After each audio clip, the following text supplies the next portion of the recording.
Bueno, esto es un regalo de mis 80 y es el mundo, digamos, mi mundo, donde yo empecé y empecé mi odisea de la vida. Empecé aquí en Hungría, en Budapest, donde nací. Mi primer viaje largo fue de Budapest a Rochefort, un pueblito en Bélgica. De Bélgica, el gran viaje hacia Argentina. De Argentina me fui a Porto Alegre, que está en el sur de Brasil. Ahí estudié. Volví a Argentina. Y en Argentina empecé con mi gran sueño, que fue Asiscardo.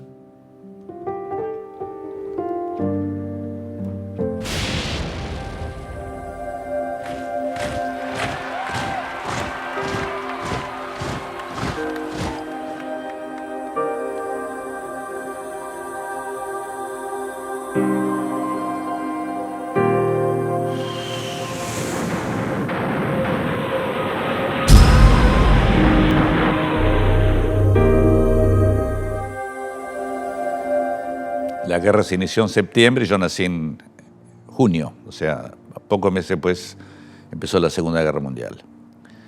Yo nací en Budapest, pero cuando era muy chiquito, creo que tendría pocos meses, nos fuimos al castillo de Ipoikult. Recuerdo algunas cosas.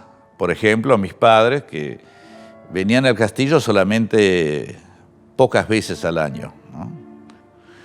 Y nosotros le decíamos de usted a nuestros padres. Nunca comimos con ellos en la mesa del comedor, digamos. Los íbamos a saludar, muy elegantes, muy bien vestidos, bien bañaditos.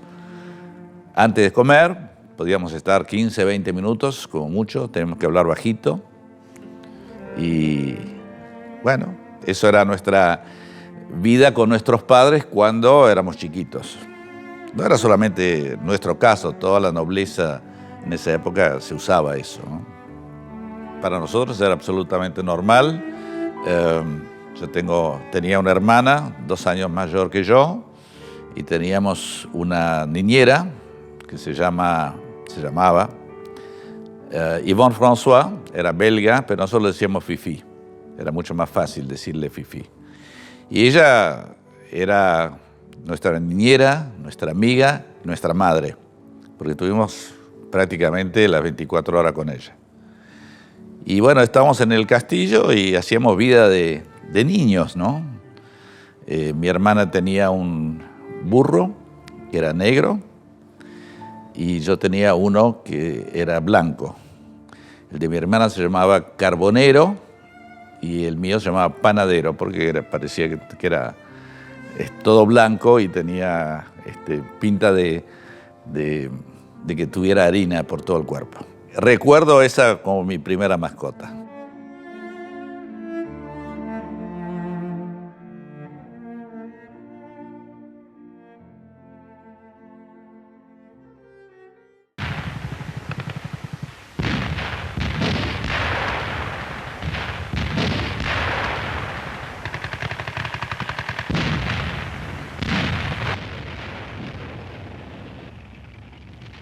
Un día recuerdo que nos íbamos en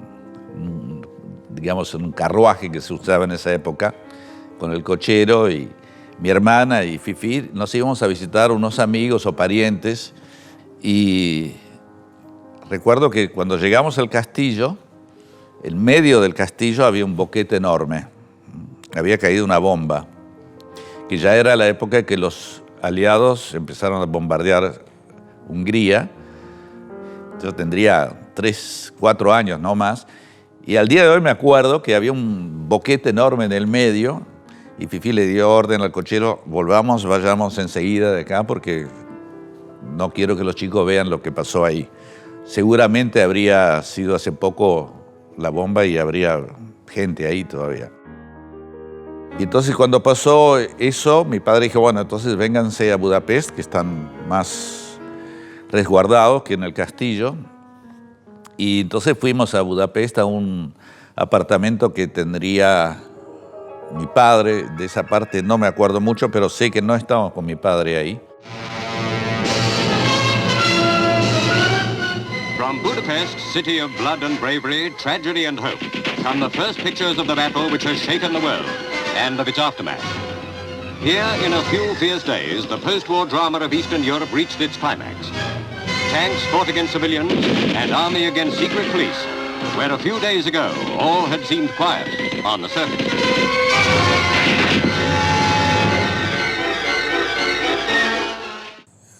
Durante la noche caen las bombas.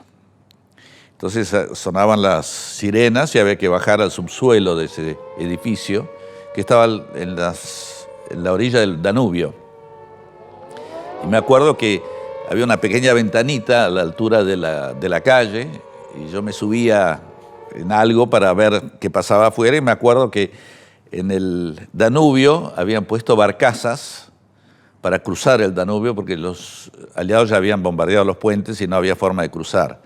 Entonces, cuando caían esas bombas, las barcazas se movían por las bombas que caían. De eso me acuerdo. De ese momento me quedó muy, muy marcado el ruido de los aviones que tiraban las bombas en Budapest. Mi madre, durante la guerra, se anotó como voluntaria en un hospital y ahí contrajo la fiebre tifoidea. Es una fiebre que es un tifus, ¿no? Y en esa época no había prácticamente medicinas, estaba muy, muy mal todo porque estaba la ciudad bombardeada y muchos muertos, heridos. Y ella contrajo esa enfermedad estando en el hospital y fue muy, muy dura para ella la enfermedad al punto que perdió todo el pelo, quedó totalmente calva y muy flaca. Obviamente nosotros no la vimos, o sea, yo no la recuerdo, pero sí supe por Fifi que había pasado eso y que estaba muy grave en el hospital, ya prácticamente no podía salir. Y mi padre estaba escondido por todos lados. El servicio secreto comunista lo estaban buscando, obviamente para matarlo, ¿no? A nosotros no nos tenían registrado porque no sabían dónde estábamos. Entonces Fifi se encontró un día con mi padre, no sé en dónde, y le dijo, si no se encuentran, nos van a matar a todos, o por lo menos a los chicos los van a matar. Y entonces él quería que la familia siguiera, que si lo matan a él, ok, pero como yo era digamos, el hijo varón, podría seguir la familia en adelante, ¿no? Entonces, Fifi tuvo una muy buena idea. Ella tenía pasaporte belga y se presentó en un campamento de la Cruz Roja que estaba en las partes cerca de Budapest, o sea, fuera de la ciudad, donde estaban, digamos, los refugiados y heridos también. Y ella se presentó con nosotros diciendo de que nos encontró en la calle, que no sabía quiénes éramos, que seguramente perdimos nuestros padres en un bombardeo, que éramos huérfanos y que ella se había hecho cargo de nosotros y que ella quería irse obviamente de vuelta a Bélgica y nos quería llevar porque si nos dejaba ahí seguramente nos íbamos a morir de hambre. Y bueno, al principio le dijeron que no, ella insistió durante varias horas hasta que alguien dijo, bueno, ok, que salgan. Yo tenía en ese momento 4 años y mi hermana tenía 6. Entonces nos pusieron en un camión de la Cruz Roja y nos fuimos en pleno invierno, me acuerdo que hacía muchísimo frío. Estábamos atrás en el camión, un camión que tenía una lona, ¿no? Que estaba bastante perforada por balas y, o sea, entraba un frío terrible. Y ese fue un viaje terrible. Me acuerdo que eran varios días, obviamente sin comer, sin poder dormir. Y bueno, llegamos a Bélgica, en un pueblito que se llama Rochefort, y estábamos absolutamente solos. Entonces nos fuimos a vivir, para llamarlo de alguna forma, a una casa que estaba bombardeada, que tenía una parte del techo todavía que cubría parte de la casa. Y bueno, nos pusimos ahí debajo de ese techo, y esa era nuestra nueva casa. Después de los castillos y todo eso, terminamos ahí. Y me acuerdo que con mi hermana nos íbamos por las calles pidiendo carbón para que cuando llegara Fifi a la noche pudiera cocinar algo de comida para nosotros. O sea, el cambio, como ustedes pueden ver, fue muy, muy violento.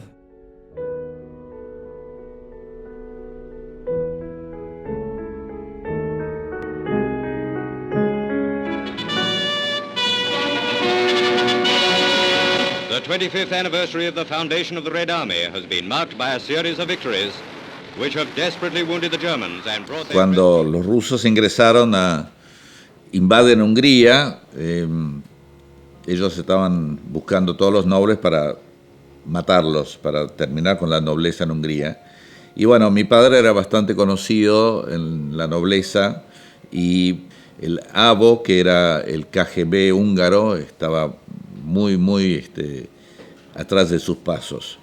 Y en esa época había muchos contrabandistas de personas, y como 2 o 3 veces les pagó, los llevaron a pasear por los bosques y dijeron, bueno, ahora ya estás en Austria, y obviamente no era así, y se da cuenta de que lo habían estafado, ¿no? Y eso le pasó a él como a muchísima gente. Además le avisaban a las tropas rusas, y los que querían escaparse, los rusos los colgaban en los pueblos, como diciendo, este es el ejemplo de que les puede llegar a pasar al que quiere escaparse. O sea, era realmente terrible. Mi padre dice, bueno, no puedo escaparme a través de esta gente porque arriesgo de que no solamente me van a estafar, sino que voy a arriesgarme de que me van a denunciar ante los rusos. Él fue caminando hacia una zona de la frontera con Austria. Creo que caminó como 60, 70 kilómetros, solamente de noche, en pleno invierno. Y llegó a la frontera y había un pequeño río que era bastante difícil cruzarlo porque había bastante correntada. Pero en invierno ese río generalmente se congelaba. Mi padre, a las 3, 4 de la mañana, cuando vio que no había ninguna patrulla de los rusos en esa zona, decide cruzar el río, que estaba totalmente congelado. Y faltando pocos metros, el hielo se rompe y él se hunde. Y obviamente tenía una ropa muy pesada porque hacía mucho frío, había 20 o 25 grados bajo cero, y tenía un sobretodo muy pesado y botas. Empieza a nadar como puede, y él nunca supo cómo llegó hasta la orilla del otro lado. Eso nunca nos contó. El día siguiente lo encuentran unos campesinos austríacos, estaba totalmente desahuciado. Lo llevan hasta un campamento, no un campamento, una base inglesa.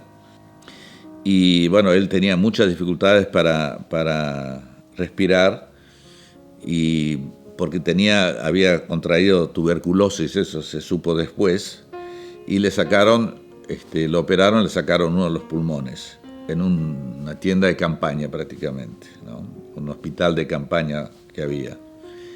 Y ahí estuvo varios meses hasta que más o menos se recuperó, fue hasta Viena, ahí lo recibió un amigo de él, otro noble. Viena y Austria estaban en manos de los aliados, o sea que no estaba, esto ya era después de la guerra había terminado.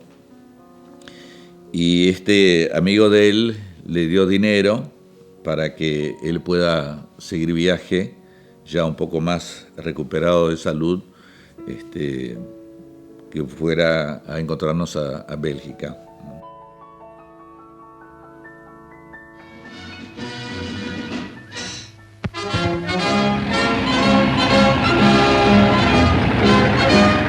The liberation of Brussels and a large part of Belgium followed the great news from Paris with incredible speed.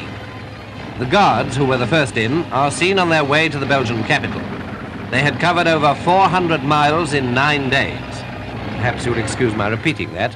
Over 400 miles in 9 days. Mi padre, nosotros no supimos nada de él durante varios años.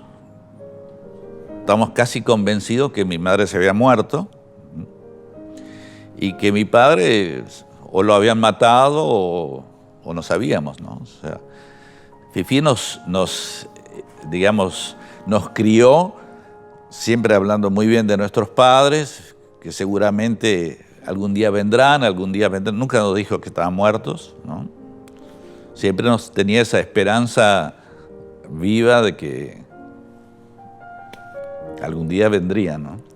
Y me acuerdo que una noche habíamos mejorado, teníamos un cuarto para los tres, o sea, Fifi, mi hermana y yo, teníamos un cuartito. No me acuerdo si era la misma casa u otra. Y una noche me acuerdo que sería bastante tarde, o por lo menos me pareció, golpeaban muy fuerte a la puerta, ¿no? Y me asusté. Yo dormía en la misma cama con mi hermana, una cama chiquita. Me asusté y me tiré debajo de la cama, me acuerdo de eso, ¿no? Entonces Fifi se levantó y dijo, ¿quién está ahí? Y de afuera le dicen, soy Peter. Peter era mi padre, ¿no? Y Fifi dijo, no es cierto, pensó que nos estaban queriendo robar o algo, ¿no? Y entonces él le dijo algo en húngaro, que no lo sé, y ahí ella se dio cuenta que era mi padre. Entonces le abrió la puerta y, bueno, ahí estaba un hombre que no era mi padre, yo no lo reconocí, o sea, barbudo, todo flaco, todo destruido, ¿no? Y me acuerdo que él me agarró y me abrazaba, y yo gritaba como loco, diciendo, ¿quién es este tipo que me abraza, no? O sea, fue un trauma que tuve durante mucho tiempo, porque no lo reconocí como mi padre, ¿no? Nosotros vivimos algo que es distinto, o sea, tener todo, absolutamente todo, haber nacido en una cuna de oro, y de repente terminás en la calle, ¿no? Sin tener ni para comer, así, de un día para el otro. Es muy, muy dura esa experiencia, como te puedes imaginar, ¿no?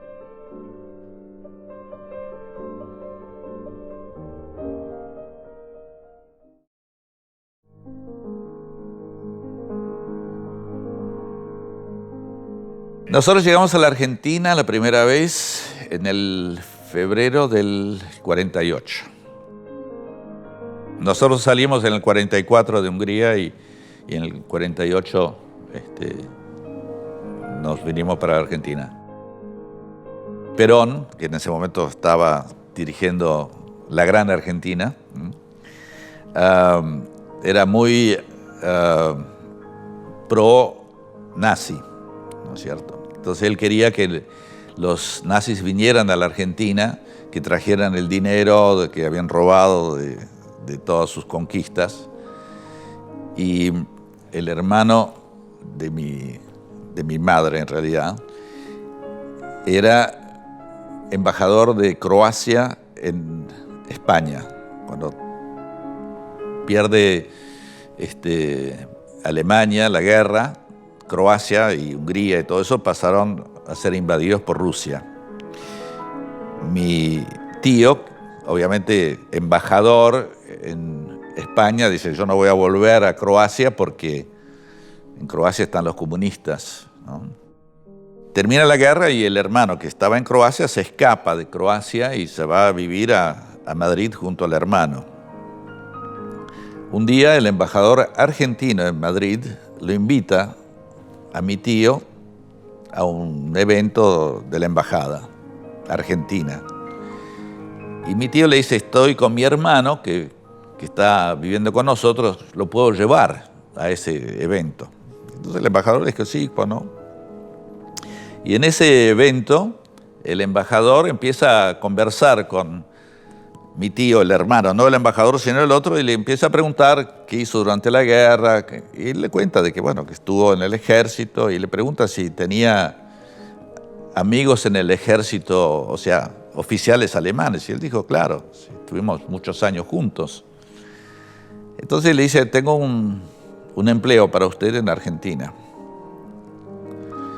Bueno, le da dinero, le da un pasaporte y mi tío se viene a la Argentina. Acá tiene reuniones con el gobierno, con el ministro del Interior, y el ministro del Interior dice, yo quiero que ustedes traigan oficiales alemanes a la Argentina. Y le dio dinero, mucho dinero, pasaportes, una pila así grande de pasaportes en blanco, vuelve hacia Europa y traiga a todos los que quiera y los que pueda. Mi hermana, yo y mi madre llegamos a la Argentina con uno de esos pasaportes.